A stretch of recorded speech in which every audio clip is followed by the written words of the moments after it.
30년 직장 다니고 퇴직했는데 지금은 월세방에 혼자 삽니다. 아들 결혼에 보태주려고 퇴직금을 몽땅 줬거든요. 그게 제 인생 마지막 선택이 될 줄은 몰랐습니다. 경남 진주에 사는 58세 이기호 씨. 퇴직 직후 하나뿐인 아들의 결혼과 신혼집 전세금 마련을 위해 9천만 원 전액을 내어줬습니다. 아들은 감사하다는 말 한마디 없이 수도권으로 떠났고 남겨진 그는 지금 치과 치료도 미루며 하루 두 끼만으로 버팁니다. 여러분은 어떠신가요? 혹시 자녀가 힘들까봐 본인의 노후를 한참 뒤로 미루고 계신가요? 하지만 그 사랑, 정말 안전한 투자일까요? 대한민국 50대 부모님 중 절반 이상이 자녀 지원 후 후회하고 있다는 사실 알고 계셨나요? 자녀에게 모든 걸 쏟은 후 돌아오는 건 고마움이 아니라 거리감일 수도 있습니다. 이 영상에서는 성인 자녀와의 건강한 거리두기, 그리고 나도 지키고 자녀도 존중받는 단 한 가지 비결에 대해 이야기하려고 합니다. 지금 이 내용을 놓치신다면 앞으로도 계속 당신 인생의 주인공이 되지 못할 수도 있습니다. 본격적인 영상 시작 전에 구독과 좋아요는 영상 제작에 정말로 큰 힘이 됩니다. 또한 오늘의 영상에는 위에 말씀드린 내용과 관련된 대한민국에서 일어나고 있는 비참한 사례 한 가지와 그와 반대되는 사례를 소개해드리겠습니다. 여러분들이 다 들어보시고 어느 쪽이 내가 원하는 노후의 인생인지 생각해 보시는 시간이 되시기 바라겠습니다. 부산 해운대의 한 오래된 주택가. 골목 끝 낡은 간판 아래 용인에 국수집이라는 이름의 작은 식당이 있었습니다. 이 식당을 열었던 주인공은 당시 62살이던 강영태 씨. 중소기업에서 부장으로 일하다 60세에 정년 퇴직을 했고 33년간 모은 퇴직금은 약 1억 8천만 원 정도였습니다. 강 씨는 그 돈의 절반을 작은 음식점 창업에 투자했죠. 직장 생활 내내 일만 했으니 이제는 내 이름 걸고 장사 한번 해보자는 심정이었습니다. 강 씨는 은퇴 직후 둘째 딸이 다니던 대학 근처에서 국수 가게를 시작했습니다. 그때까지 아내와는 함께 장사하자고 이야기했고 큰딸은 자영업에 반대했지만 막내 아들은 아빠가 하시고 싶다면 해보세요라며 별 생각 없는 듯 고개만 끄덕였죠. 첫 달에는 친구들과 지인들이 몰려와 하루 매출이 50만 원을 넘기도 했습니다. 하지만 그것도 잠깐 3개월이 지나자 손님은 반토막이 났고 6개월이 되자 하루 매출 10만 원도 어려워졌습니다. 아버지, 요즘은 배달이랑 마케팅 없으면 안 돼요. 인스타그램이라도 좀 하시든가요? 막내 아들이 툭 내뱉듯 말한 날 강 씨는 손에 들고 있던 10년 된 버튼식 휴대폰을 한참 들여다보다 아무 말도 하지 못하고 고개를 끄덕였습니다. 아내는 어떻게든 버텨보자고 했지만 가게 임대료 150만 원과 재료비 70만 원이 매달 빠져나가자 강 씨는 더 이상 손익분기점이라는 말도 꺼낼 수 없었습니다. 가게 안에는 TV도 없고 간판은 비 오는 날이면 일부 글자가 꺼멓게 지워져 있었습니다. 그마저도 누가 봐주는 사람은 드물었죠. 강 씨는 점점 무기력해졌고 자주 뒷마당에서 담배를 피우며 내가 왜 이걸 시작했을까라는 말을 반복하곤 했습니다. 아내는 그런 남편이 안쓰러우면서도 당신 퇴직할 때는 다들 부러워했잖아. 이 나이에 창업도 하고 멋있다고 그 말을 하며 슬쩍 돌아앉아 눈물을 닦았습니다. 하지만 진짜 어려움은 그 다음부터였습니다. 막내 아들이 취직을 미루며 갑자기 공무원 시험을 준비하겠다고 나섰고 큰딸은 첫아이 육아 때문에 친정 도움을 자주 요청했습니다. 강 씨는 가게가 적자라는 말을 자식들에게는 하지 않았습니다. 말해봤자 뭐하냐, 다들 사는 게 바쁜데. 그는 그 오래된 휴대폰으로는 알림 앱도 안 떠 하루 매출은 작은 수첩에 손글씨로 적어두곤 했습니다. 2025년 1월 결국 가게는 문을 닫았습니다. 남은 것은 500만 원도 안 되는 은행 잔고 그리고 아내와의 갈등이었습니다. 당신이 하자며 밀어붙였잖아. 애들 대학 다 보내느라 모은 돈 이제 뭐로 살 건데? 아내의 말에 강 씨는 처음으로 소리를 질렀고 그날 이후 부부는 한 집에 살면서도 서로 말을 거의 하지 않게 되었습니다. 하루에도 몇 번씩 휴대폰을 봐요. 전화가 올까 딸이나 아들이 밥 한 끼 먹자고 연락해 올까 싶어서. 근데 없어요. 문자도 없고 카톡은 안 해요. 그렇게 며칠씩 아무 연락도 없을 땐 그냥 사람이 작아져요. 내가 아버지이긴 한 건가 그런 생각까지 들어요. 강 씨는 그 오래된 폴더폰을 아직도 쓰고 있습니다. 누가 보면 구식이라고 하겠지만 그에겐 가족과 연결된 마지막 끈 같은 존재입니다. 가게는 사라졌고 돈도 없어졌지만 휴대폰을 열면 아직 가족 이름이 저장돼 있다는 사실만으로도 스스로를 간신히 붙들 수 있다고 말합니다. 가게를 정리한 지 한 달쯤 지난 어느 날 강 씨는 집 근처 주민센터에서 운영하는 중장년 무료 재무 상담을 신청했습니다. 퇴직 후 창업으로 실패한 분들이 많아요. 특히 자녀 결혼이나 육아 비용이 함께 얽히면 노후 자산 회복이 거의 불가능해집니다. 상담사는 그렇게 말하며 현재 자산 상태와 지출 패턴을 점검해줬고 강 씨는 그제야 지금 매달 적자가 70만 원 가까이 난다는 사실을 인식하게 되었습니다. 그날 집에 돌아오는 길 그는 오래된 휴대폰을 꺼내 아내에게 문자를 보냈습니다. 오늘은 진짜 얘기 좀 하자. 그 문자는 아내에게 닿지 않았습니다. 아내는 그날도 딸네 집에 가 있었고 집에는 TV 소리만 희미하게 울렸습니다. 요즘 애들은 효도는커녕 연락 한 통 없다고들 하잖아요. 그런데 나는 연락이 없어서 슬픈 게 아니라 연락을 기다리는 나 자신이 너무 비참해서 더 속상해요. 강 씨는 친구들과 연락도 뜸해졌습니다. 퇴직 이후엔 모두가 각자 살아남느라 바빴고 무심코 전화해도 바빠서 다음에 보자는 말만 돌아올 뿐이었죠. 그는 점점 더 말수가 줄어들고 말 대신 멍하게 벽만 바라보는 시간이 많아졌습니다. 어느 날 아내가 말했습니다. 나 한 달만 언니 집에 좀 다녀올게. 당신이랑 같이 있으니 너무 답답해.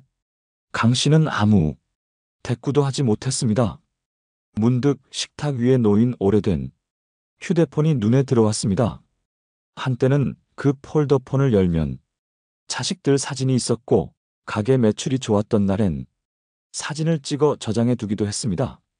지금은 그런 사진도 문자도 남아있지 않았지만 그는 폰을 접고 펴는 행위를 하루에도 수십 번씩 반복하고 있었습니다. 며칠 뒤 딸에게서 오랜만에 전화가 왔습니다. 아빠, 혹시 다음 달에 손주 돌잔치인데 오실 수 있어요? 그 말에 강 씨는 그럼 하고 말했지만 전화를 끊고는 말없이 울었습니다. 오라는 말 하나에 기뻐해야 할 만큼 그는 이미 스스로를 비워낸 상태였습니다. 돌잔치 날 가족 사진을 찍는 자리에서 강 씨는 구석에 조용히 앉아 있었고 사진을 찍는 동안에도 별다른 호출은 없었습니다. 그는 가만히 휴대폰을 만지작거리며 앉아 있다가 아내가 부른 덕에 겨우 사진 한 장에 들어갔습니다. 그날 이후 그는 다시 연락을 기다리는 일상으로 돌아갔습니다. 나는 아버지로서 자식들에게 할 수 있는 건 다 했다고 생각했어요. 퇴직금도 줬고 결혼 비용도 보탰고 심지어 내가 망해가는 걸 자식들에게 끝까지 숨겼죠. 근데 돌아온 건 침묵이더라고요. 요즘 그는 서울에서 일하는 막내 아들이 보내준 중고 스마트폰을 받아 카카오톡을 배우고 있습니다. 내가 뭘 그렇게 잘못했는지도 모르겠고 지금이라도 뭘 잘해봐야 하나 싶어요. 근데 그럴 수 있는 기회가 남아있는지는 모르겠네요. 그는 그렇게 말하며 여전히 3년 전 가게에서 쓰던 하늘색 앞치마를 옷걸이에 걸어둔 채 살아가고 있습니다. 그 앞치마 주머니엔 가게, 마지막 날 장부, 그리고 접힌 채로 오래된 휴대폰 한 대가 들어 있습니다. 그 휴대폰은 더 이상 울리지 않지만 그 안엔 여전히 가족이라는 이름이 저장되어 있습니다. 그 이름이 사라지지 않는 한 그는 자신이 여전히 가족의 일부라고 믿고 싶어 합니다. 여러분 어떠시나요? 위의 사례는 정말 비참하고 서글픈 인생 아닌가요? 하지만 지금부터 소개해드리는 사례는 정반대의 선택으로 행복한 노후를 보내고 있는 분을 소개해드리겠습니다. 경기도 파주에서 혼자 살고 있는 68세 여성 윤정순 씨. 그녀는 20여 년 전 남편과 사별한 뒤 두 자녀를 홀로 키웠습니다. 막노동을 하면서 학원비를 대고 아르바이트를 하며 대학 등록금을 모았죠. 하지만 윤 씨는 단 한 가지 원칙을 지켜왔습니다. 내가 줄 수 있는 건 여기까지, 그 다음은 너희 몫이다. 이 말을 아이들에게 중학생 때부터 자주 해왔다고 합니다. 윤 씨는 평소 가계부를 매일 기록하던 습관이 있었고 40대 초반부터 노후 대비를 철저히 시작했습니다. 그녀는 공무원도 대기업 직원도 아니었습니다. 경비원, 급식조리사, 청소미화원으로 전전하며 벌어들인 수입은 월 평균 120만 원 정도. 하지만 그 수입 중 30%를 꾸준히 적립식 예금과 지역 농협 정기적금에 나눠 저축했습니다. 특히 2008년 금융위기 이후에는 이런 일이 또 올 수 있겠구나 싶어 서울시 연금형 전세주택제도를 활용해 50대 중반엔 전세금도 고정시켰습니다. 그녀는 자녀의 결혼자금, 전세보증금, 차량비 등 그 흔한 부모 지원을 단 한 번도 해주지 않았습니다. 오히려 딸의 결혼식 때는 식대 50만 원을 직접 지불하며 내 돈은 내가 써야지, 너희 결혼은 너희가 준비해야 한다고 말했죠. 이 말에 섭섭했던 자녀들도 시간이 지나며 어머니의 방식에 점차 존경심을 가지게 되었습니다. 윤 씨는 65세가 되던 해 총 자산 1억 4천만 원 중 일부를 나누어 월 30만 원씩 수령 가능한 즉시연금 상품에 가입했고 국민연금 수령액과 합치면 매달 92만 원의 고정 수입이 생겼습니다. 거기에 간헐적인 가사도우미 일자리를 구해 월 40만 원 정도의 추가 수입도 유지하고 있죠. 지금도 하루 1시간은 공원에서 걷기, 주 2회는 주민센터 건강 강좌 수강, 일주일에 1번은 도서관에서 책 빌려 읽기를 꾸준히 실천하고 있습니다. 그녀의 일상은 단출하지만 단단합니다. 아침엔 직접 기른 상추에 밥을 싸먹고 점심엔 마을 회관에서 제공하는 중식 도시락을 받아 먹습니다. 저녁엔 집에서 라디오를 들으며 하루 일과를 정리합니다. 나는 지금 하루하루가 진짜 살아있는 느낌이에요. 누구한테 기대지 않고 살아갈 수 있는 자신감, 그게 진짜 행복인 것 같아요. 그녀의 집엔 커다란 TV도 없고 최신 휴대폰도 없습니다. 하지만 윤 씨는 그 흔한 외로움이라는 단어에 지지 않습니다. 자녀와는 2주에 한 번 통화하고 명절엔 얼굴을 봅니다. 그 이상도 그 이하도 바라지 않습니다. 내 자식이 나한테 연락 안 한다고 삐칠 일이 뭐 있어요. 나도 바쁘고 애들도 바쁜 거죠.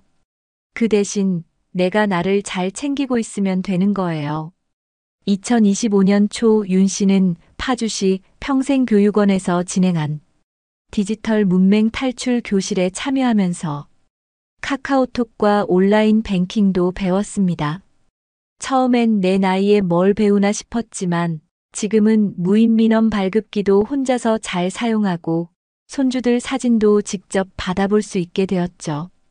요즘엔 뭐든지 직접 해야 돼요. 내가 못하면 불편한 게 나한테 오니까. 이 나이에 할 줄 아는 게 많으면 진짜 든든해요.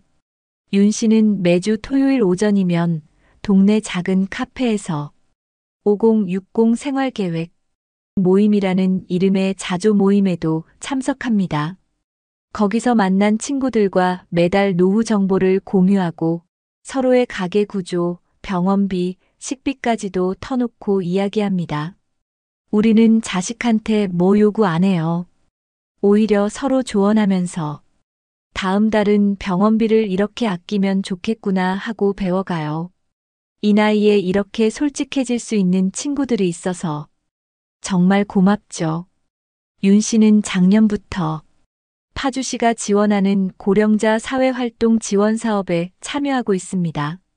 주 2일 지역 초등학교 앞에서 등굣길 교통 안전 지도를 하는 일인데 월 30만 원의 활동비도 나오고 아이들이 할머니 안녕하세요 라고 인사해주면 그게 가장 큰 보람이라고 말합니다.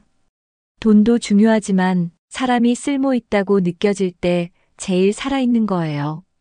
그녀는 이렇게 말하며 하얀 모자를 쓰고 아이들 곁을 지킵니다. 윤 씨의 삶은 누군가에겐 평범해 보일 수 있지만 그 안엔 철저한 준비, 뚜렷한 경계, 그리고 나를 위한 사랑이 있었습니다. 가족에게 기대지 않고 사회 안에서 자신의 자리를 만든 이 68세 여성의 모습은 오늘을 살아가는 우리 모두에게 작지만 단단한 교훈을 던져줍니다. 여러분, 지금 소개해드린 두 사례는 어쩌면 극단적인 대조처럼 보일 수 있습니다. 하지만 실제로 대한민국 중장년층의 노후 현실은 이 두 사람의 이야기 속 어딘가에 위치하고 있습니다. 자녀를 위해 퇴직금을 털고 가족을 위해 가게를 차렸지만 결국 아무것도 남지 않은 경우 결코 드문 일이 아닙니다. 2025년 상반기 기준으로 50대 이상 자영업자의 폐업률은 전체 대비 약 31.5%를 기록했습니다. 특히 퇴직 직후 창업한 중장년층의 절반 이상은 2년 이내에 문을 닫는다고 알려져 있으며 그 이유로는 초기 투자금 부족, 매출 감소, 체력 저하, 그리고 가장 결정적인 요소인 가족과의 갈등을 꼽고 있습니다. 한국고용정보원의 분석에 따르면 퇴직 후 창업에 나선 60대 중 64%가 노후 자금을 한꺼번에 투입한 것으로 나타났으며 그중 70% 가까이는 자녀 지원이 병행되어 더 이상 여유 자금이 없다고 답한 바 있습니다. 반면 자녀와의 경제적 경계를 분명히 설정하고 자신의 생활비와 의료비를 미리 계산해 둔 고령자의 경우 은퇴 후 10년 이상 안정적인 자산 유지가 가능하다는 보고도 있습니다. 해외 연구 자료에서는 자녀에게 무조건적인 경제적 지원을 한 고령 부모 중 절반 이상이 5년 이내에 생활비 부족으로 다시 경제활동에 뛰어들었고 이들은 평균적으로 월 20시간 이상 저임금 노동에 종사하고 있었습니다. 한 유럽 국가의 사례에서는 부모가 자녀 결혼 및 주거 비용을 지원한 뒤 가계부채가 급증한 가구 중 60%가 은퇴 후 상대적 빈곤층으로 전락했다고 합니다. 반대로 노후 재정 계획을 명확히 세운 노인들은 경제적으로도 정신적으로도 우울감 지수가 절반 이하로 떨어졌고 자녀와의 관계 만족도도 높은 것으로 나타났습니다. 자산은 줄었지만 삶의 만족도는 유지된다는 이들의 특징은 단순했습니다. 자녀는 독립적인 존재이며 나는 나의 인생을 책임진다는 인식이 바탕에 있었기 때문입니다. 특히 자녀의 경제적 독립을 유도하고 스스로의 자산을 지키는 부모일수록 오히려 자녀와의 감정적 거리가 더 가까워졌다는 통계도 있습니다. 정서적 유대는 경제적 도움에서 비롯되지 않는다는 일종의 반전이자 진실이죠. 또한 건강보험공단의 자료에 따르면 중장년 창업 실패자 중 우울증 진단을 받은 비율은 전체 대비 2.3배 더 높았고 이들 중 약 35%는 배우자와의 심리적 거리감도 함께 보고한 바 있습니다. 고립된 노후, 실패한 창업, 단절된 관계. 이 세 가지는 따로따로 오지 않고 늘 함께 찾아옵니다. 결국 우리가 배워야 할 건 돈을 많이 버는 법이 아니라 돈을 쓰지 않고도 스스로를 지키는 법일지도 모릅니다. 그 시작은 자녀와의 경계 설정, 삶에 대한 계획, 그리고 나 자신에 대한 배려로부터 시작됩니다. 부모는 마지막까지 사랑을 주는 존재로 남고 싶지만 그 사랑이 자신을 파괴하지 않도록 관리할 줄 아는 지혜 또한 필요합니다. 여러분은 지금 어떤 선택을 하고 계신가요? 그렇다면 이런 문제들을 어떻게 예방하고 또 회복할 수 있을까요? 우선 가장 먼저 필요한 건 경계의 설정입니다. 자녀와 나 사이의 심리적, 경제적, 물리적 경계를 분명히 설정해야만 비로소 나의 노후가 시작될 수 있습니다. 그 경계를 정하는 방법은 멀리 있지 않습니다. 서울시는 중장년층을 위한 50재단을 통해 은퇴 후 생애설계, 재무관리, 일자리 재연결까지 전방위적으로 돕는 프로그램을 운영 중이며 경기도는 5060 신중년 인생이 모작 지원센터를 통해 1:1 재무 상담, 창업교육, 사회공헌 일자리까지 연결해주고 있습니다. 대전시는 중장년 사회참여 지원 사업을 확대하면서 노인 자조 모임 운영비를 매년 지원하고 있으며 충북 청주시의 경우 중장년 회복력 강화 프로그램을 통해 퇴직자 심리 상담과 함께 가족관계 회복 워크숍도 진행하고 있습니다. 이런 프로그램을 통해 자녀와의 감정적 거리에서 상처받은 분들이 서로의 역할을 다시 회복한 사례도 적지 않습니다. 또 하나 중요한 건 지역과의 연결입니다. 복지관, 평생교육원, 주민센터의 활동을 단순한 노후 여가로 여기기보다는 새로운 정체성을 만들어가는 기회로 받아들이는 것이 중요합니다.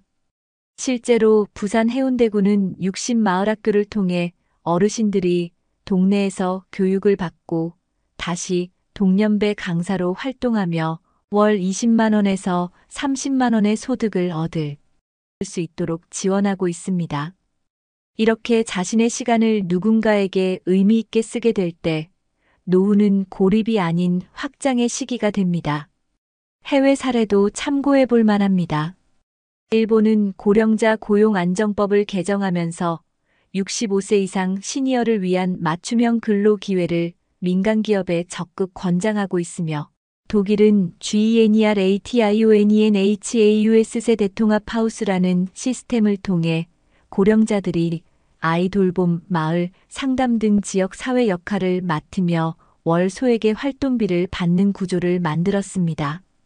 이런 모델은 단순히 수입을 창출하는 게 아니라 자존감 회복, 가족 의존도 축소, 건강 유지라는 점에서 매우 긍정적인 평가를 받고 있습니다. 또한 북유럽 국가들은 노년기 자기 결정권을 제도화해 부모와 자녀 간 재정 분리를 명확히 하고 성인이 된 자녀는 부모의 생계에 관여하지 않도록 법적 시스템을 구축하고 있습니다. 한국도 최근 유사한 맥락으로 노년기 생활준칙 캠페인을 일부 지자체에서 시범 운영 중인데요. 강원도 원주시는 나의 돈은 나의 몫이라는 슬로건을 걸고 노인 대상 금융교육, 자산관리 워크숍을 진행하고 있으며 참가자 만족도는 90%를 넘는다고 합니다. 다시 말해, 지금의 노년기는 단순히 쉬는 시기가 아니라 새로운 관계를 정립하고 스스로를 지키는 기술을 배워야 하는 전환점입니다. 자녀에게 모든 걸 내어주지 않는 건 절대 이기적인 행동이 아닙니다. 오히려 자녀에게 자립의 기회를 주는 것이고 부모로서 마지막 책임을 다하는 방식일 수 있습니다. 이제는 부모도 준비된 사람으로서의 존재감을 다시 찾아야 합니다. 내 인생의 마지막 챕터를 가장 나답게 마무리하기 위해 지금 이 순간부터라도 내 몫을 지키고 내 삶을 계획하고 내 중심을 다시 세우는 연습이 필요합니다. 그것이 곧 자녀와의 건강한 거리, 노후의 자존감, 인생의 마무리를 모두 지켜주는 유일한 방법일지도 모릅니다. 손바닥을 펴니 텅 빈 줄 알았던 그 안에 내 이름이 남아 있었다. 지켜주지 못한 시간은 흘렀어도 이제라도 나를 안아주기로 한다. 여러분, 오늘 만나본 두 사람의 이야기를 기억하시나요? 가족을 위해 퇴직금을 털어 창업했지만 결국 무너져버린 인생 앞에서 매일 오래된 휴대폰을 바라보며 연락을 기다리는 강용태 씨. 사랑이라는 이름으로 모든 걸 주었지만 되돌아온 것은 고요한 외로움 뿐이었습니다. 반면 힘겨운 삶 속에서도 자신의 경계를 지키며 자녀와의 건강한 거리감 속에서 스스로를 지켜낸 윤정순 씨. 그녀는 지금 크진 않지만 따뜻한 하루를 살아가고 있습니다. 누구에게도 의존하지 않고 스스로 빛나는 이름으로 말이죠. 여러분, 이 두 사람의 가장 큰 차이는 돈에 많고 적음이 아니었습니다. 그 차이는 바로 준비에 있었습니다. 사랑을 나누되 나를 잃지 않는 준비, 누군가를 돕되 내가 무너지지 않는 준비, 그리고 자식이 아닌 나로 살아가기 위한 단단한 연습이었습니다. 우리가 바라는 노후는 그저 편안한 소파와 따뜻한 식사만이 아닙니다. 누군가의 눈치를 보지 않아도 되는 존엄, 내 이름으로 살 수 있는 자존, 그리고 내 마음대로 하루를 설계할 수 있는 자유입니다. 그 모든 것은 지금 우리가 어떤 선택을 하느냐에 달려 있습니다. 혹시 지금도 자녀 걱정에 잠 못 이루고 계신가요? 혹시 나의 노후는 늘 뒷전으로 밀어두고 있진 않으신가요? 이제는 나를 위해, 그리고 나의 이름을 지키기 위해 한 걸음씩 준비해보면 어떨까요? 지금 이 순간이 여러분 인생의 가장 따뜻한 변화가 시작되는 시간이길 진심으로 바랍니다. 오늘 이 영상이 그 길의 작은 등불이 될 수 있다면 그보다 더 감사한 일이 없을 것 같습니다. 함께 해주셔서 진심으로 감사합니다. 여러분, 오늘도 당신의 이름으로 살아가시길 바랍니다. 1억 3천만 원을 투자했는데 남은 건 고장난 세탁기 5대였습니다. 은퇴 후 첫 도전이 평생의 후회가 될 줄은 정말 몰랐습니다. 여러분, 혹시 요즘 무인 세탁소 창업 이야기 많이 들어보시죠? 기계만 돌리면 돈이 들어온다는 말 혹하신 적 있나요? 부산에 사는 58세 박성훈 씨도 그렇게 시작했습니다. 30년 넘게 대기업 엔지니어로 일하다 퇴직하고 조용히 노후를 준비하던 중이었죠. 처음엔 너무나도 달콤한 말들이 이어졌습니다. 앱으로 관리되어 하루 1시간만 신경 쓰면 월 300 벌 수 있어요. 설명회, 상담, 계약, 오픈까지 단 한 달. 그런데 기계가 고장나기 시작한 순간 진짜 문제가 시작됐습니다. 24시간 무인이라던 매장은 이제 매일같이 달려가야 하는 고장 대기소가 됐고 결제 오류, 누수, 고객 항의가 멈추질 않았습니다. 본사에 문의하면 그럴 수 있다는 답만 돌아오고 계약서엔 모든 책임은 점주라는 문구가 조용히 박혀 있었죠. 지금도 수많은 50대, 60대 은퇴자들이 누구나 쉽게 돈 버는 무인 창업에 속고 있습니다. 다들 한다니까 안 하면 손해일까 봐라는 마음으로. 하지만 여러분, 퇴직금은 실험 자금이 아니라 생존 자금입니다. 이 영상은 그 소중한 돈을 지키기 위해 반드시 알아야 할 이야기입니다. 지금 보고 계신 여러분 중 단 한 사람이라도 이 영상을 보고 멈출 수 있다면 그 실패는 덜 아픈 기록이 될 수 있습니다. 오늘 그 진짜 이야기를 시작합니다. 본격적인 영상 시작 전에 구독과 좋아요는 영상 제작에 정말로 큰 힘이 됩니다. 또한 오늘의 영상에는 위에 말씀드린 내용과 관련된 대한민국에서 일어나고 있는 비참한 사례 한 가지와 그와 반대되는 사례를 소개해드리겠습니다. 여러분들이 다 들어보시고 어느 쪽이 내가 원하는 노후의 인생인지 생각해 보시는 시간이 되시기 바라겠습니다. 제 이름은 오창규입니다. 올해 64시고요. 서울 마포구에 살고 있습니다. 작년 봄, 저는 32년간 다닌 대기업에서 부장 직함을 내려놨습니다. 퇴직금은 세전으로 5억 2천만 원. 저보다 먼저 퇴직한 동기들이 대부분 아파트 한 채를 사거나 상가에 투자할 때 저는 고민이 많았습니다. 아내는 그냥 국민연금에 더해서 조용히 살자고 했지만 저는 자꾸 마음이 불편했어요. 가만히 있다는 건 뭔가 쓸모가 없어진 느낌이더라고요. 직장 다닐 땐 회사가 나를 불러줬지만 퇴직 후엔 아무도 나를 부르지 않았거든요. 어느 날 아들 녀석이 지나가며 농담처럼 아빠 요즘 운동화만 닳겠어요라고 말하더라고요. 퇴직하고 나서 하루에 2~3시간씩 산책만 했거든요. 그때 신던 운동화가 제가 지금도 간직하고 있는 그 낡은 운동화입니다. 그 신발을 신고 저는 무인 창업 설명회를 처음 갔습니다. 지하철 3번을 갈아타고 도착한 사무실에서 젊은 상담사가 환한 미소로 말하더군요. 부장님 같은 분들이 제일 잘 되세요. 자금 여유 있으시죠? 이건 100% 자동입니다. 그의 말이 그날따라 이상하게 따뜻하게 들렸습니다. 기계만 돌아가면 된다는 그 시스템. 아내 몰래 통장을 들여다봤습니다. 5억 2천 중에서 2억 8천. 이 정도면 괜찮겠다 싶었습니다. 아내는 예상보다 조용히 고개를 끄덕였습니다. 당신이 생각한 거라면 나도 믿을게요. 그 말이 어쩐지 더 무겁게 들렸습니다. 2달 뒤 경기도 외곽의 한 주택가 상가 1층에 저의 무인 샌드위치 매장이 문을 열었습니다. 간판은 깔끔했고 기계는 반짝였습니다. 매장을 정리하며 창가에 운동화를 놓았습니다. 이제 더 이상 걸어 다닐 일은 없겠구나. 저는 그때 그렇게 생각했습니다. 처음 한 달은 괜찮았습니다. QR 결제 알림 소리, 포장지 돌아가는 기계 소리, 창문 너머 들리는 아이들의 웃음소리. 무언가 살아있다는 기분이었죠.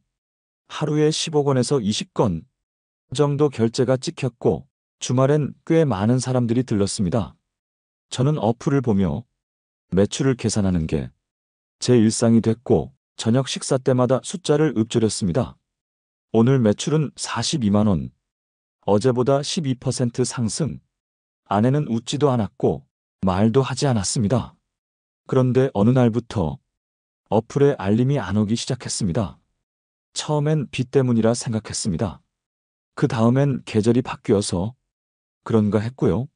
하지만 일주일이 지나고 그 다음 주도 한 자릿수 매출이 계속되자 저는 불안해졌습니다. 기계 상태를 점검했지만 이상은 없었습니다. 그런데 고객 한 명이 전화를 해왔습니다. 기계가 작동 안 해요. 카드도 인식이 안 되고요. 제가 달려갔을 땐 고객은 이미 떠났고 기계는 꺼져 있었습니다. 리셋 버튼을 눌러도 반응이 없었고 전원을 다시 꽂아도 소용없었습니다. 그날 이후 고장이 반복됐습니다. 냉장 고장, 제빙기 고장, 카드 인식 오류, 기계 내부 결로 현상까지 한 가지 문제를 해결하면 또 다른 문제가 찾아왔습니다. 서비스 센터에 전화를 걸었지만 부품은 다음 주에나 입고된다는 말만 반복됐습니다. 출장비 11만 원, 부품 교체 24만 원. 하루하루가 적자였고 매장은 점점 침묵 속으로 들어갔습니다.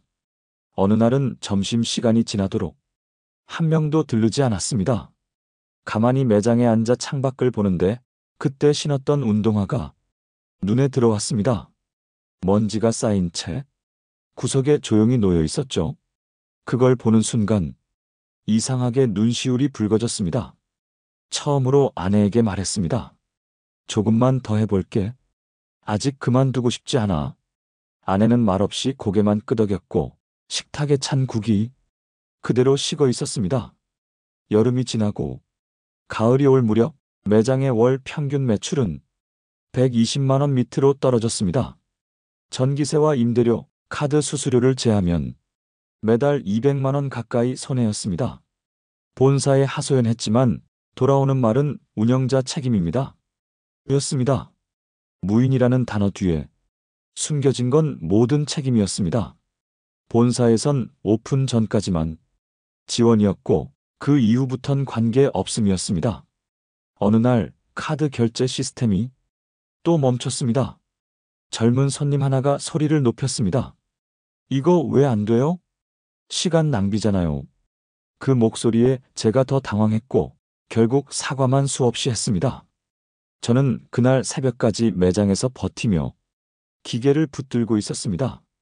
낮에는 아들 눈치가 보여 집에 못 들어가겠고 밤에는 아내 표정이 떠올라 매장에 눌러 앉았습니다. 자정이 넘은 시간 의자에 앉아 몰래 꺼낸 통장 앱을 봤습니다. 잔고는 7천만 원대 초반, 처음 투자금이 2억 8천, 본사 로열티와 부품 교체, 비용으로 빠져나간 돈이 1억 이상, 이제 남은 건 카드 대금 독촉 문자와 매달 100만 원 넘는 신용대출 이자뿐이었습니다. 대기업 다닐 땐 내가 언제 이렇게 되겠어? 생각했던 적이 있었습니다. 그 생각이 얼마나 교만했는지 이젠 너무 잘 압니다. 그 후로 아내와의 대화는 눈에 띄게 줄었습니다. 오늘은 어땠어? 그냥 뭐 점심은 먹었어? 응, 대충 처음엔 물어보던 아내도 점점 아무 말이 없어졌습니다. 식탁 위에 찬 국과 굳은 밥이 올라오고 말없이 먹는 저를 향해 아내는 고개를 돌렸습니다. 그리고 어느 날 아내가 처음으로 목소리를 높였습니다. 이젠 정말 그만하자. 당신만 힘든 거 아니잖아. 그 말에 저는 아무 말도 못했습니다.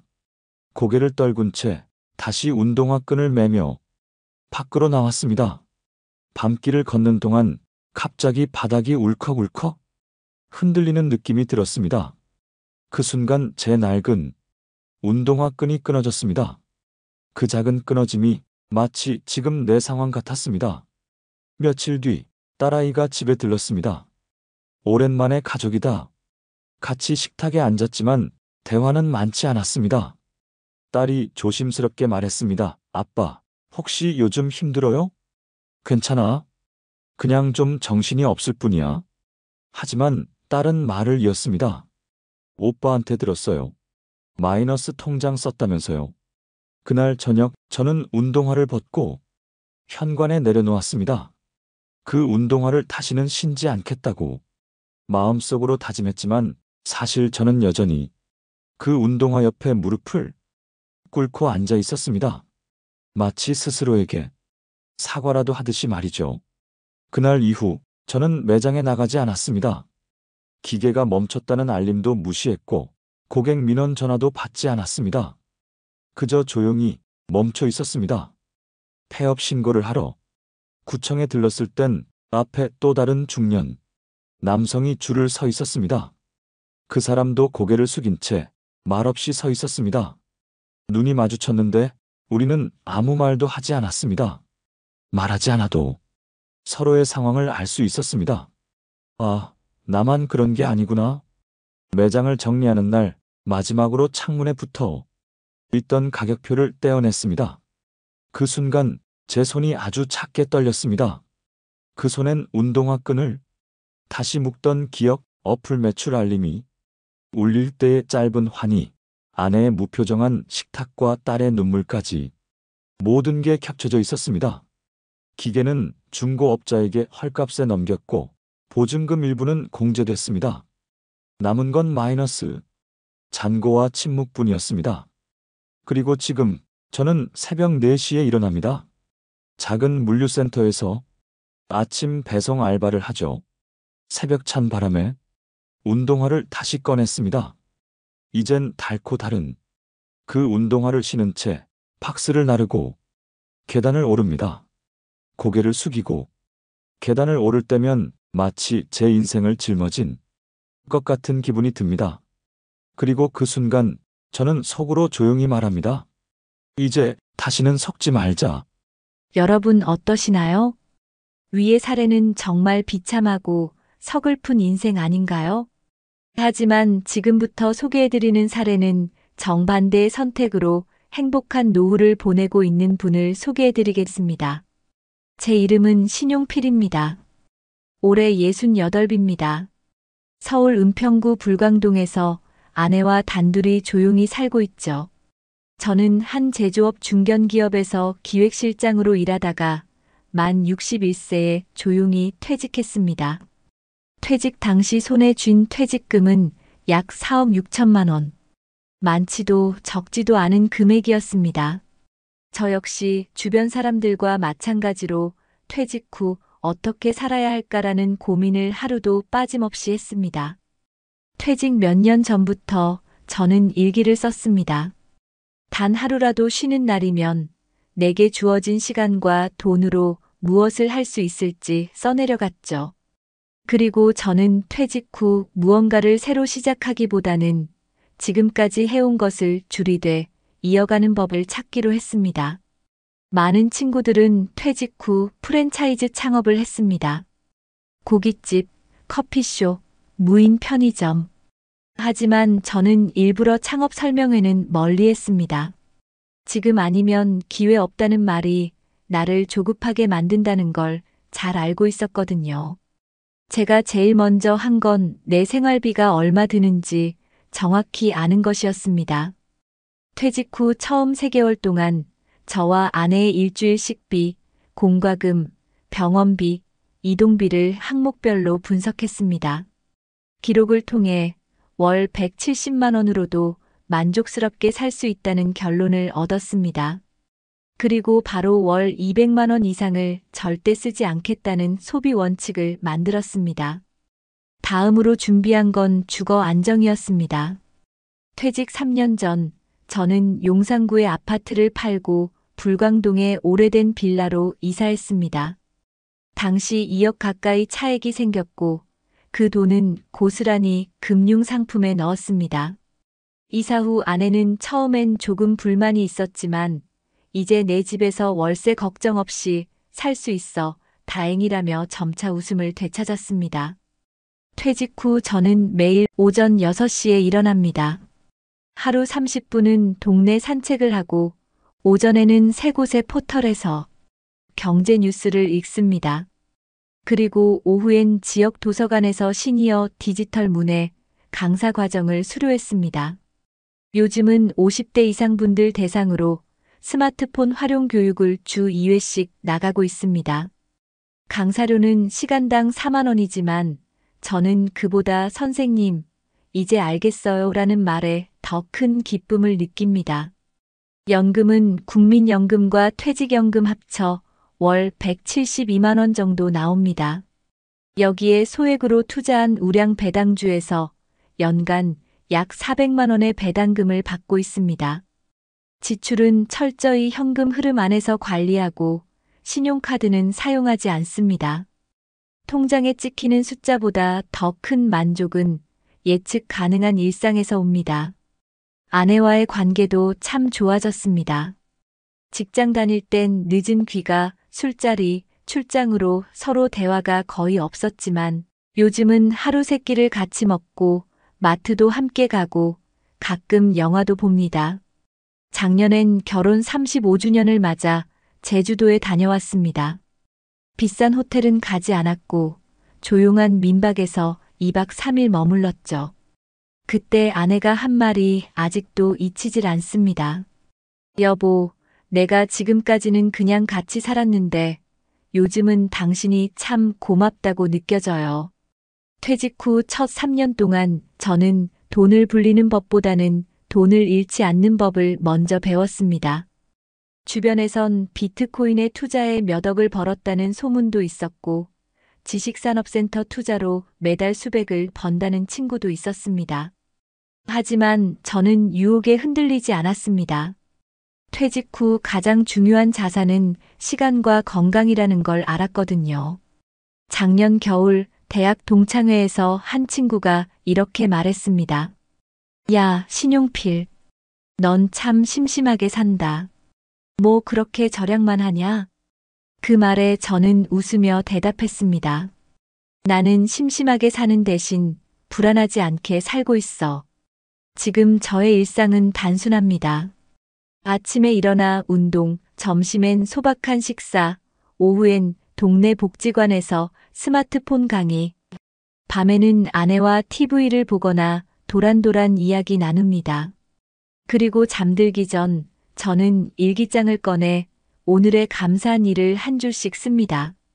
아내가 된장찌개를 맛있게 끓여줌. 산책 중 개나리를 봄. 은행 계좌에서 자동이체 문제없이 잘 처리됨. 작은 일상이 쌓여 오늘의 제가 되었습니다. 어느 날 딸아이가 찾아와 말하더군요. 아빠, 나도 나중에 아빠처럼 살고 싶어. 그 말에 눈물이 핑 돌았습니다. 퇴직이 끝이 아니라 퇴직은 준비한 사람에게만 두 번째 삶의 시작이란 걸 저는 온몸으로 느끼고 있습니다. 여러분, 앞서 보신 사례처럼 퇴직 이후 전 재산을 투자해 무인 창업에 도전하는 분들이 점점 늘고 있습니다. 실제로 국내 통계청의 고령층 경제활동 보고서에 따르면 2024년 기준 60세 이상 인구 중 창업을 고려하거나 이미 창업한 비율은 24.6%에 이르며 이 중 절반 이상이 퇴직 직후 1년 안에 창업을 결정한 것으로 나타났습니다. 이들의 주된 선택지는 초기 투자금이 비교적 적고 인건비가 들지 않는다는 이유로 무인 창업이었죠. 무인 세탁소, 무인 편의점, 무인 카페, 무인 분식집 등 이름은 다양하지만 구조는 대부분 비슷합니다. 기계 중심으로 운영되고 대부분 본사와 리스 계약을 통해 장비를 들여오며 어플 기반의 관리 시스템을 제공합니다. 겉보기에는 단순해 보이지만 실상은 매우 복잡합니다. 영국 옥스퍼드 대학교의 고령층 경제자립 연구 보고서에 따르면 60세 이후의 창업 성공률은 12%에 불과하며 나이가 많을수록 기술 습득 속도나 고객 대응 능력, 스트레스 감내 수준에서 불리하다는 분석도 함께 나왔습니다. 특히 무인 매장의 경우 3개월 안에 예상치 못한 장비 고장이나 유지 보수 비용이 발생할 확률이 일반 점포보다 3배 이상 높은 것으로 나타났고 1년 내 폐업 확률도 평균 자영업보다 약 1.5배 더 높다고 합니다. 국내 자영업자 폐업률도 심각합니다. 2023년 중소기업 벤처부 자료에 따르면 연간 자영업 폐업 비율은 약 43%에 달하며 무인형 창업은 그중에서도 폐업률 상위군에 포함되어 있습니다. 더욱이 문제는 감당할 수 없는 투자에 있습니다. 한국금융연구원 조사 결과 은퇴자 중 64.8%가 퇴직금 대부분을 창업에 사용했고 그중 약 58%는 손실을 경험했으며 재정 회복에 5년 이상이 걸린다는 응답도 무려 39%나 되었습니다. 해외의 상황도 크게 다르지 않습니다. 미국 AARP 전미 은퇴자 협회에서 발표한 고령 창업자 실태 조사에서는 창업 후 첫 해 매출이 예상의 50% 미만이라는 응답이 절반 이상이었고 특히 디지털 장비나 앱 기반 운영에서 고령층이 겪는 심리적 스트레스가 심각한 수준이라고 평가된 사례도 있습니다.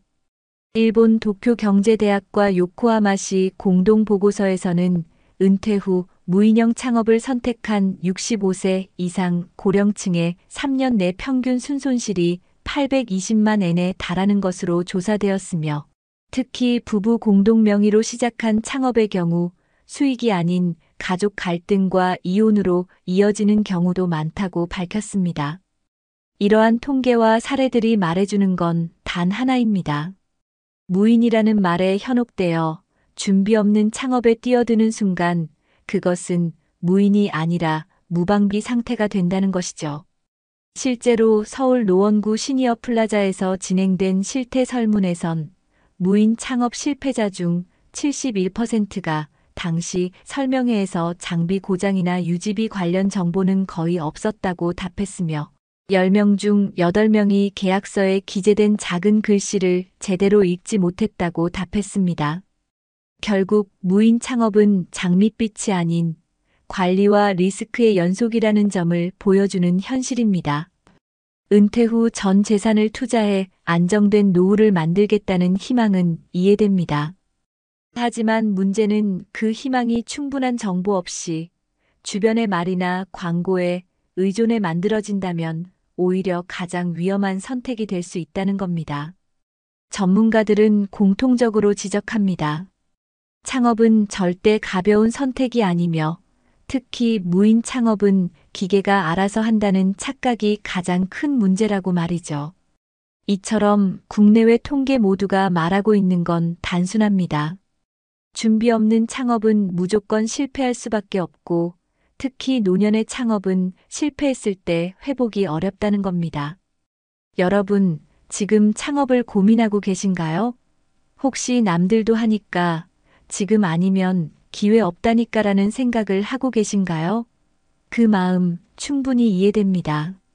하지만 통계가 그리고 수많은 실패자들의 사례가 보여주듯 창업은 반드시 숫자로, 현실로 냉정하게 따져봐야 할 문제입니다.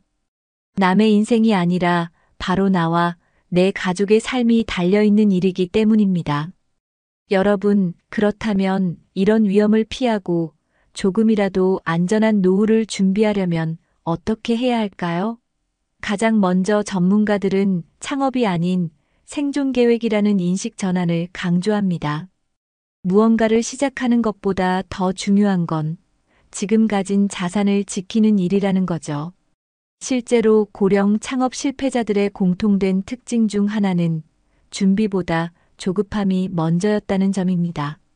전문가들은 최소한 6개월 이상 충분한 조사와 상담을 거쳐야 하며 특히 고정 지출 분석부터 리스크 관리까지 스스로 점검할 수 있어야 한다고 말합니다. 이를 위해 현재 서울시에서는 50세 이상 시민을 대상으로 신중년 인생 설계 아카데미를 운영하고 있는데요. 이 프로그램은 퇴직 전후의 경제 건강 사회 관계망에 대한 현실 점검과 함께 실제로 고령자의 창업 실패 사례까지 분석해주는 구조입니다. 또한 경기도 성남시는 5060 세컨드 라이프 플랫폼을 통해 무료 창업 컨설팅, 경력 전환 진단, 재무 상담까지 원스톱으로 제공하고 있으며 부산광역시의 경우 시니어 창업학교를 통해 실제 사례 중심 교육과 실패 후 회복 전략을 함께 가르칩니다. 지방에서도 이런 움직임은 확산되고 있습니다. 전라북도 익산시는 최근 고령 창업자 재기 지원 프로그램을 시작했으며 대전광역시는 시니어 사회공헌활동 매칭 사업을 통해 고령자들이 창업 대신 자신의 경력과 노하우를 사회와 연결하는 방식으로 노후를 설계하도록 돕고 있습니다. 이런 지자체 프로그램은 대부분 무료이거나 소액의 참가비만으로도 참여가 가능하며 상담과 교육 후에는 일정 기간 멘토링도 제공됩니다. 이런 제도를 활용한 사람들의 만족도는 높고 실제로 창업 대신 사회적 활동으로 삶의 질을 유지한 사례도 많습니다. 한편 해외에서는 우리와 비슷한 고민을 먼저 겪은 국가들의 대응이 좋은 참고가 됩니다.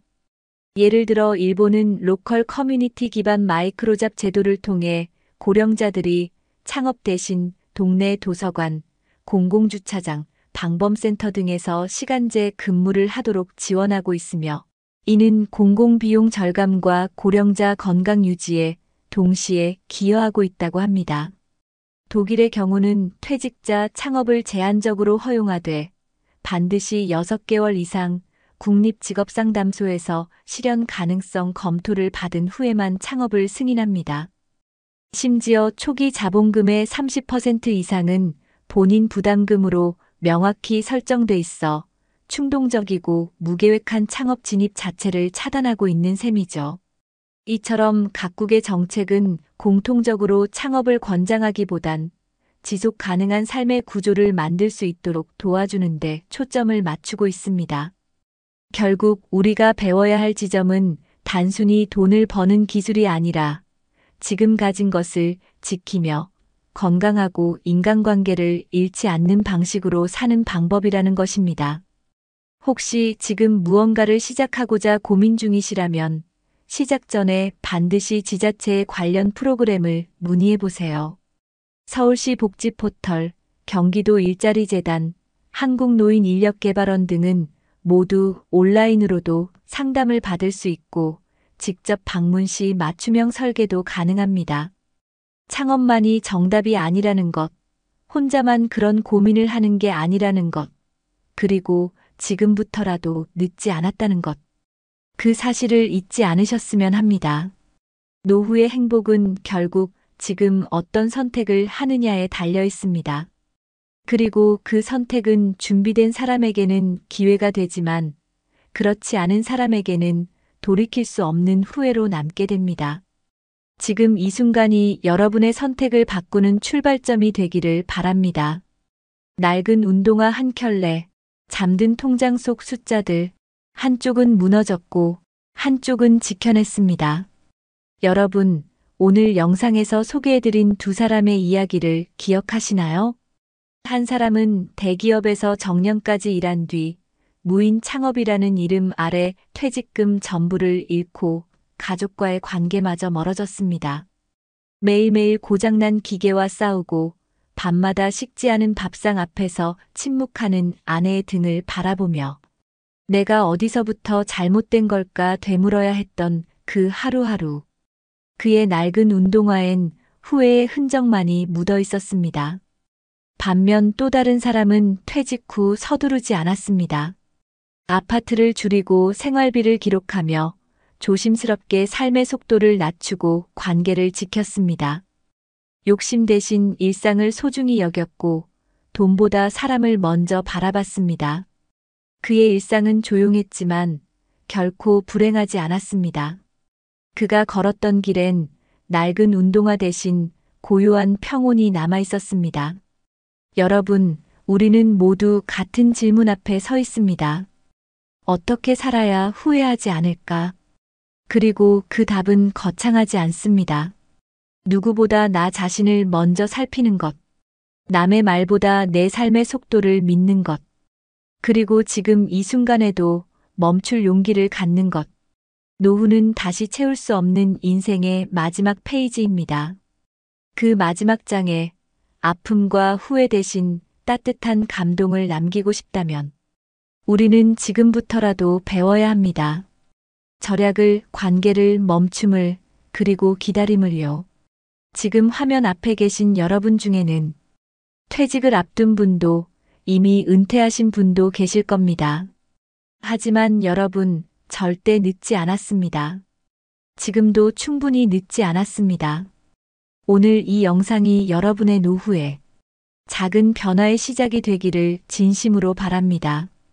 그리고 바라건대 여러분의 운동화는 더 이상 지친 후회의 발자국이 아니라 지혜로운 선택의 길을 걸어가길 기도하겠습니다. 퇴직 후 5개월 아내 몰래 대리운전 시작한 58세 남성의 이야기 들어보셨나요?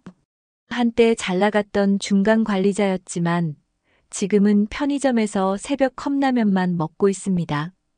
여러분, 혹시 이런 걱정 해보신 적 있으신가요? 나는 괜찮겠지 했던 50대. 그런데 막상 회사를 나오고 나니 할 줄 아는 게 아무것도 없더라는 이야기. 남 얘기 같지 않으시죠? 요즘 같은 시대에 40대, 50대에 무직이 되면 단지 일자리를 잃는 게 아닙니다. 자존심이 무너지고 가정의 분위기가 바뀌고 심지어 건강까지 급속히 무너지는 분들 많습니다. 주변에 이런 사례 점점 더 늘고 있는 거 느끼시죠? 이미 수많은 분들이 이럴 줄 알았으면 미리 준비할 걸 후회하고 있습니다. 이번 영상에서는 그 후회가 오기 전에 어떻게 살아남을 것인가, 지금 당장 무엇부터 시작해야 하는가, 현실적인 생존 전략을 낱낱이 알려드립니다. 본격적인 영상 시작 전에 구독과 좋아요는 영상 제작에 정말로 큰 힘이 됩니다. 또한 오늘의 영상에는 위에 말씀드린 내용과 관련된 대한민국에서 일어나고 있는 비참한 사례 한 가지와 그와 반대되는 사례를 소개해드리겠습니다. 여러분들이 다 들어보시고 어느 쪽이 내가 원하는 노후의 인생인지 생각해 보시는 시간이 되시기 바라겠습니다. 낡은 작업복을 입고 새벽에 나가는 남편을 아내는 끝까지 말리지 않았다. 경기도 시흥에 사는 이만섭 씨는 올해 58입니다. 중견기업에서 26년 동안 근무했고 퇴직 당시에는 생산기획팀 부장이었습니다. 이 회사는 직원 수 300명 정도 되는 자동차 부품 협력업체로 성실하게만 다니면 정년까지 갈 수 있다는 평이 있던 곳이었습니다. 하지만 회사가 적자로 돌아서면서 구조조정 이야기가 나왔고 그는 잦은 퇴직을 선택했습니다. 희망 퇴직금은 약 1억 5천만 원, 연말 보너스를 포기한 대신 위로금 2천을 더 받았다는 것이 작은 위안이었습니다. 퇴직 후 처음 한 달은 오히려 홀가분했다고 합니다. 매일 출근하던 아침 시간에 카페에서 아메리카노를 마시고 마음에만 담아두던 책을 꺼내 읽고 아내와 함께 집 근처 공원을 산책하기도 했습니다. 여보, 이렇게 사는 것도 나쁘지 않네. 아내도 처음엔 웃으며 고개를 끄덕였습니다. 하지만 시간이 지나면서 점점 분위기가 달라졌습니다.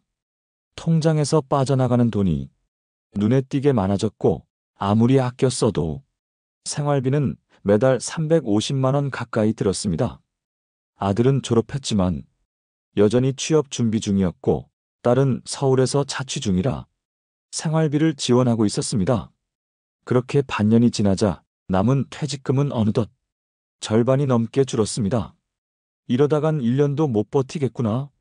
그제야 그는 다시 일자리를 구해야겠다는 생각이 들었습니다. 하지만 현실은 예상보다 훨씬 냉정했습니다. 구직 사이트에 올린 이력서는 한 달이 지나도록 연락이 없었습니다. 인터뷰 한 번 보지 못하고 시간이 흘렀습니다. 자존감은 점점 낮아졌고 그의 표정은 날이 갈수록 굳어져 갔습니다. 그러던 어느 날 아내가 식탁에 앉아 조심스레 말을 꺼냈습니다. 여보, 다음 달부터 청소 도우미 쉬게 하면 어때요? 내가 조금 힘들어도 괜찮으니까. 그 말에 그는 고개를 끄덕였지만 그날 밤 그는 혼자 방 안에서 이불을 덮고 한참을 울었습니다. 내가 지금 뭘 하고 있는 거지? 다음 날 아침 그는 동네 도서관에서 무료 취업 상담을 신청했습니다. 상담사는 말했습니다. 58세시라면 솔직히 사무직 재취업은 어렵습니다. 기술직 쪽으로 전향하시거나 일용직도 고려하셔야 해요. 그때 처음 작업복이라는 단어가 그의 인생에 들어왔습니다.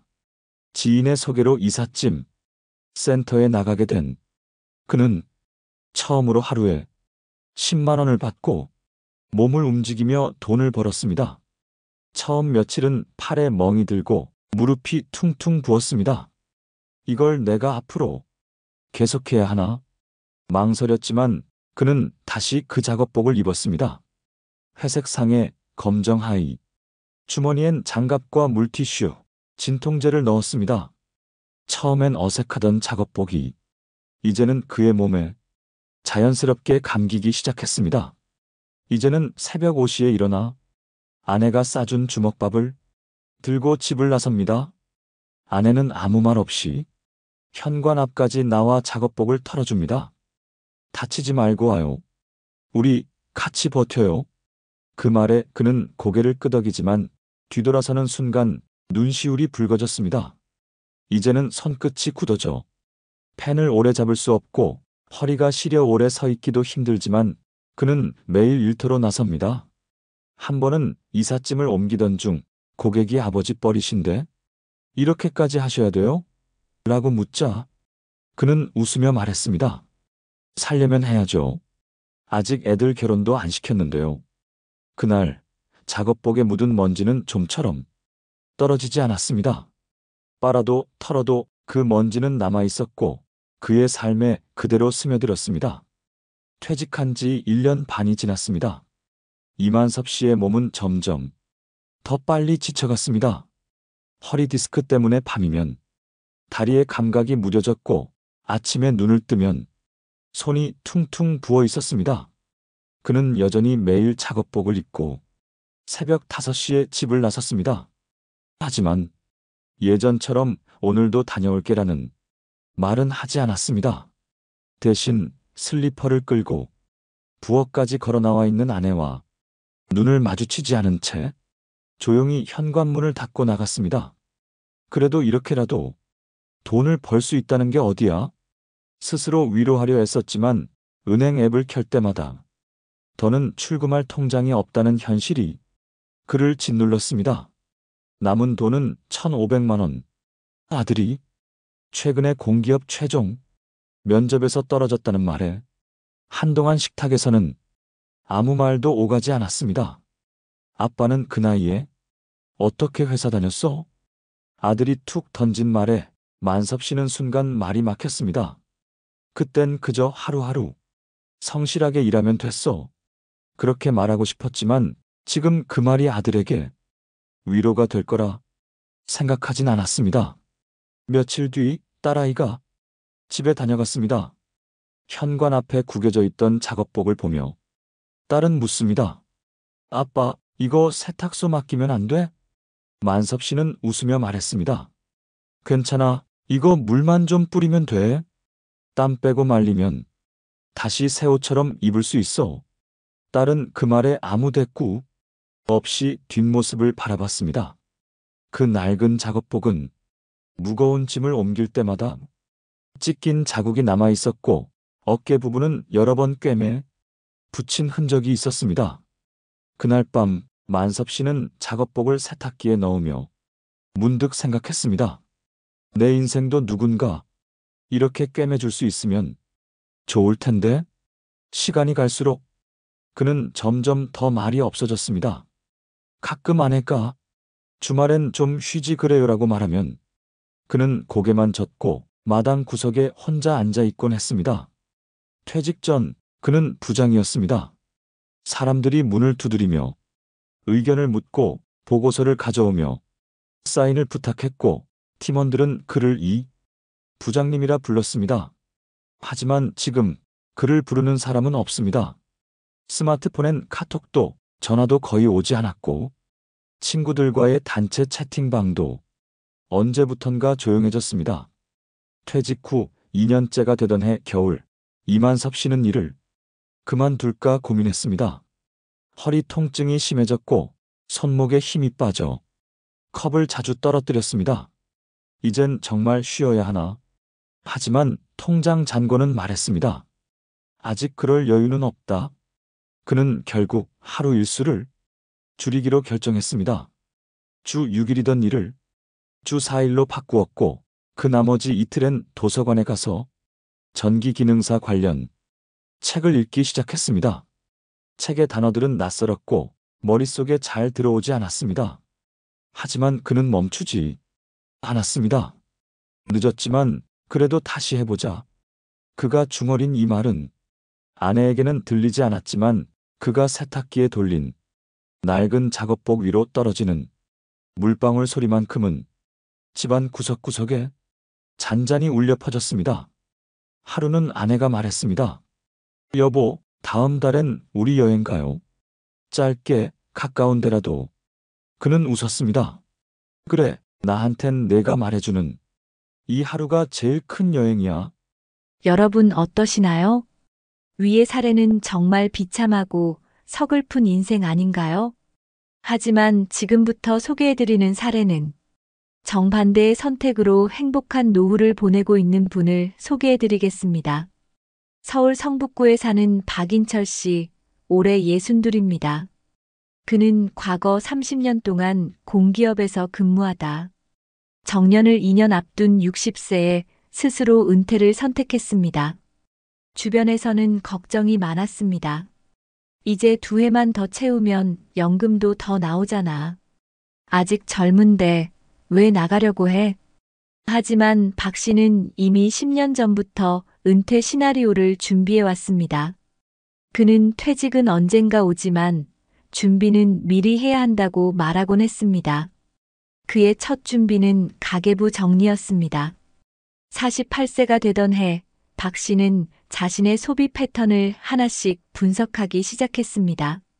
매달 지출의 절반이 외식비, 자녀 교육비, 명절 비용, 취미 생활 등 조절 가능한 영역에서 발생하고 있다는 걸 알게 됐죠.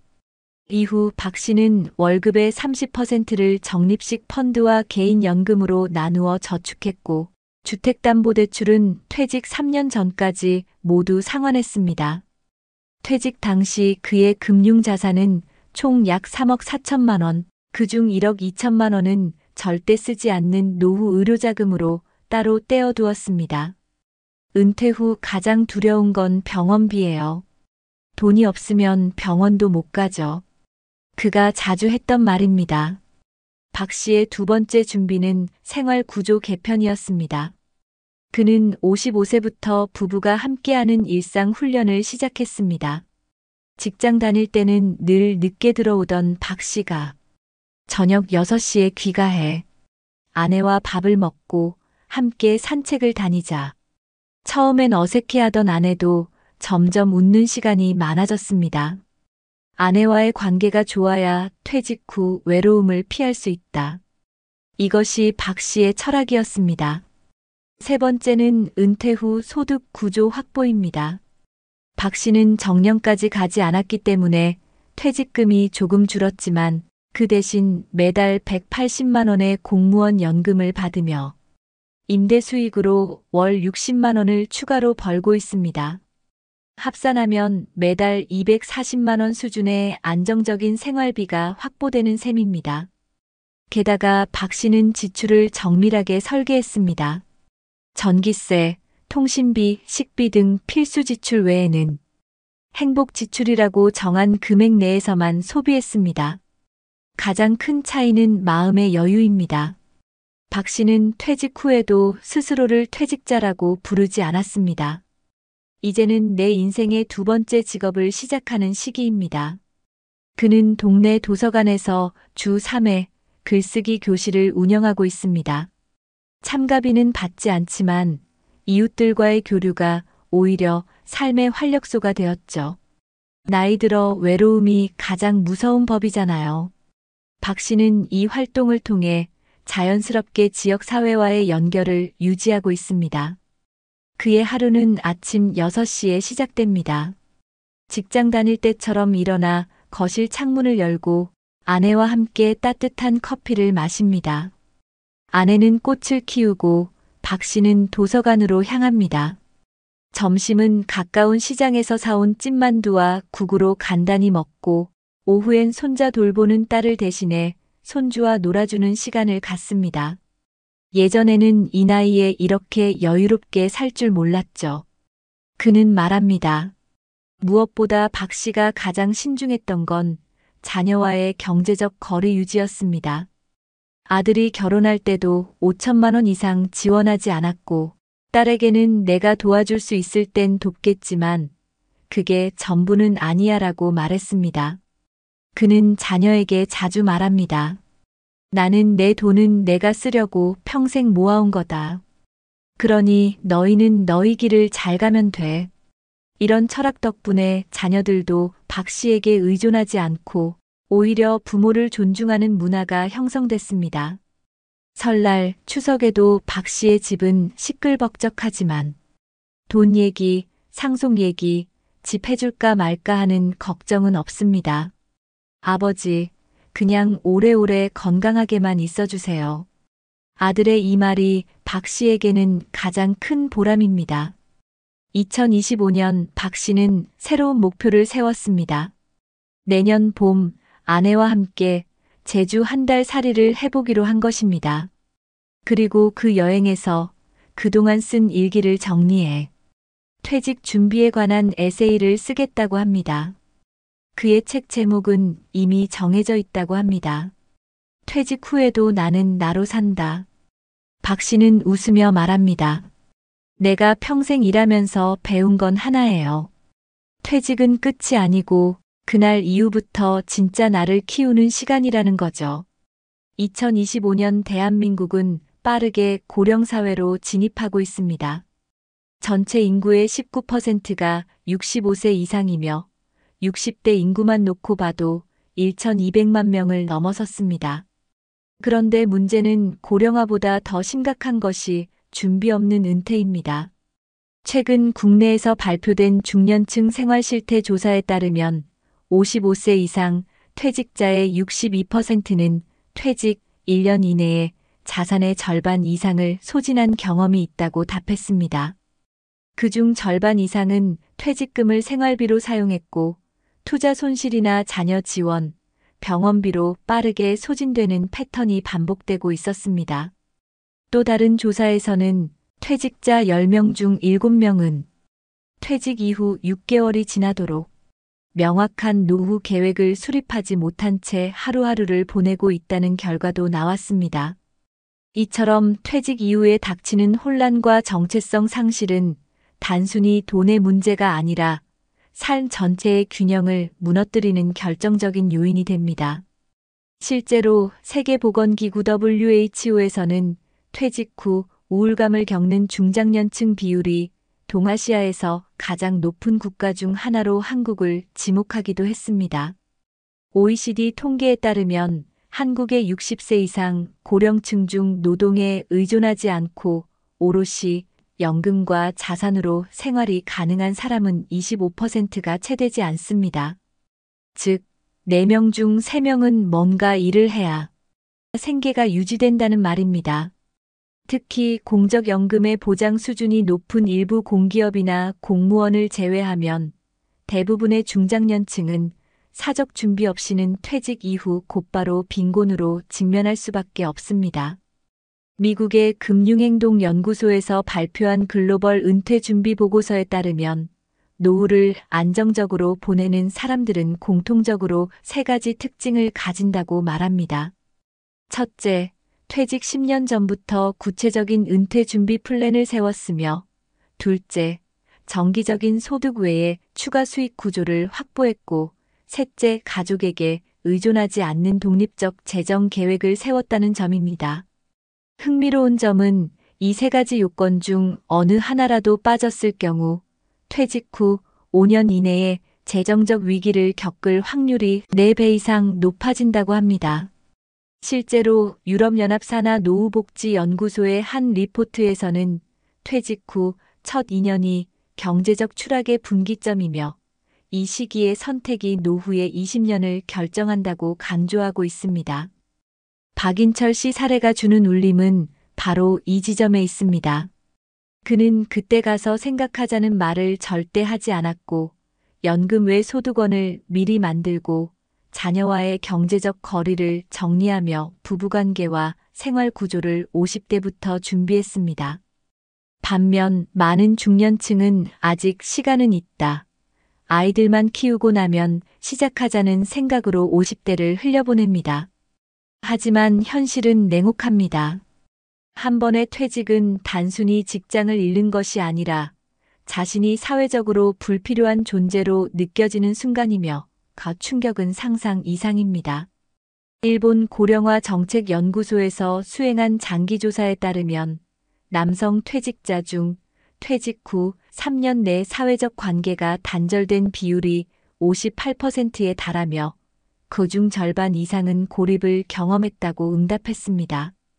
단절된 인간관계, 무너진 경제적 기반, 정체성 상실, 그리고 무엇보다 가족 내에서의 위상 변화는 중년에게 깊은 우울감을 안겨줍니다. 국내에서도 최근 발표된 한 조사에서는 퇴직 후 부부 갈등이 급증하는 원인을 묻자 남편의 무기력과 경제적 기여 부족이 주요 원인이라는 답변이 압도적으로 많았습니다. 결국 노후 준비란 돈의 문제 이전에 태도와 구조의 문제입니다.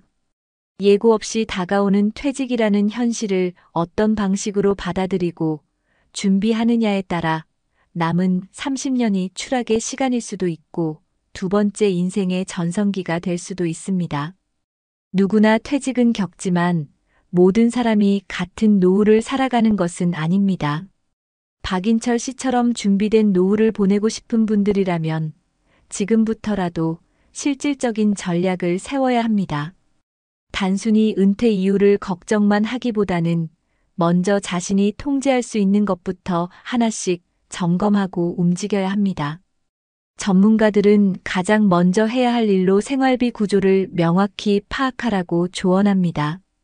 매달 얼마를 쓰는지, 무엇을 줄일 수 있는지를 먼저 알아야 준비가 가능하다는 말이죠. 특히 퇴직 전후의 시기에는 수입이 갑자기 끊기거나 줄어들기 때문에 정기 지출과 변동 지출을 구분하고 우선순위를 조정하는 훈련이 필요합니다. 그 다음으로 중요한 것은 자신만의 노후 소득 구조를 만드는 것입니다.